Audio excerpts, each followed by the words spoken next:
iyadoo muddooyinkii u dambeysay ay jirtay khilaaf xooggan oo u dhaxeeya golaha deegaanka ee degmada Caynaba ayaa waxaa maanta kulan warbaahineed xarunta dowladda hoose ee degmada Caynaba ku qabtay maayirka degmada Caynaba Axmed Qani Cabdi Xaaji Yuusuf oo weheliyaan toddoba ka mid ah xildhibaanada golaha deegaanka ee degmada Caynaba waxaana xildhibaanada sharci darro ku tilmaameen sifada loo maray siideynta maayirka xigeenkii degmada Caynaba ee xildhibaan ka tirsan golaha deegaanka ee degmada Caynaba oo muddo ku xidhnaa saldhigga magaalada Caynaba. xildhibaanadan ayaa sidoo kale eedeymo culus u soo jeediyay wasiiru dowlaha wasaaradda waxbarashada Soomaaliland Maxamed Xaaji Aadan Cilmi oo ay sheegeen inuu faragelin qaawan ku hayo shaqada xildhibaanada golaha deegaanka ee degmada Caynaba waana kuwan iyagoo arrimahaasi ka hadlaya. waa la xidhay muddo 7 ay xidhnaayeen golaha deegaanka waa u fadhiistay 8 xubnood ee halka fadhiya maanta way u fadhiistay xasaaniyadii bay ka qaadeen labada xildhibaan xasaaniyadii bay ka qaadeen hadda waa laba shacab iyagoo shacab oo xidhan oo dhaawacyadii iyo waxay dambiyada galeen lagu soo oogayo ayaa shalay la sii daayay maxkamadna la horkeenin meel kale la keenin ayaa gudoomiyaha maxkamadda gobol degmo yiri xagga sare ay kala soo hadlay wasiiradii deegaanka ayaa ka soo hadlay taas waa nasiib darro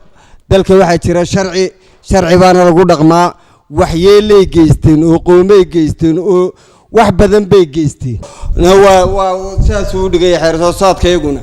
marka nimankaasi horta wax xilaa ay u hayaan maanta xubin ay ku jiraan oo golo deegaan ma jira laakiin iyagoo shacab baa loo heeliyay xukuumadana waxaan leenahay xildhibaanada inta kale iyo labada xildhibaan ma waxay dooranaysaa labada xildhibaan ina Xaaji Aadan wuxuu kala raray bulshadii gobolka Saraar ka soo jeeday nin waliba uu garanayaa Cumar iyo reer Yoonis waa ninkii koobaad ee kala rara ee bari iyo galbeed u kala raray qoladii Cumar Jibriil u raray galbeed ee dejiyay ee reer Yooniska ka guura waa wasiir Soomaaliland xukuumaddu waxay u egmatay inuu wax qabto Soomaaliland oo dhan wax ka qabto laakiin reer looma dooran laakiin reer buu iska dhigay xukuumadii haddii garsoorkii dalku uu amar baan qaatay marayo waa cadaalad darradii ugu dambeysay weeye amar baan qaatay amar wasiir baan qaatay hal lagu daro xukunka gudoomiyaha maxkamadda sare waxaa leenahay ku soo saar qaraar in amarka la qaato wasiirada waajib baan ka qaadanaynaa bulshadeedaan u sheegaynaa wasiirada deegaanku hadday yiraahdeen labada xubnood ayaanu ka dooranay 8diina annaguna shacabkayga bulshadeeda baan la tashanay waxaanu ku biiranay xisbigaan ku biiranaba annaka ka soo shireynaa marka haddii cidii khaldantaa dee xaal marinayo annaguna xaal baanu siinay haddii cidda qaladka gashan la xaal marinayo dee xaal baanu siinay wassalaamu calaykum dee waxaan leenahay shacabkayagii bulshadeedii dee war saal sheegay xildhibaanada hore sheegeen dee war lagu farxo baanu soo saaraynaa waayo maanta dee xisbigi iyo xukuumaddii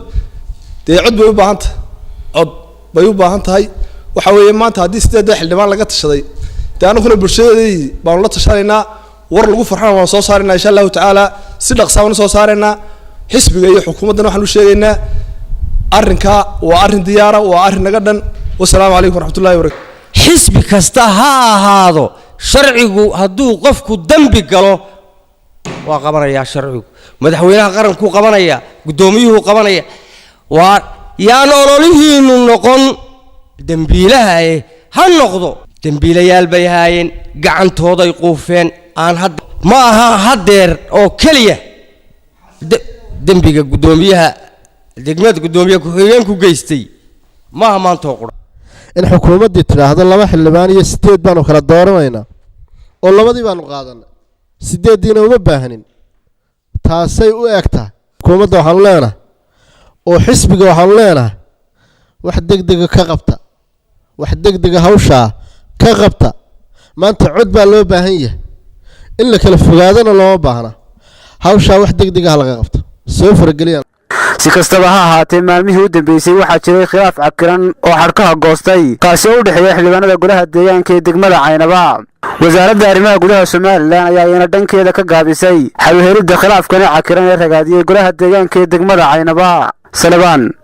Cilmi Saciid Salabaan Kiiko wararka telefishinka caalamiga Star Caynaba.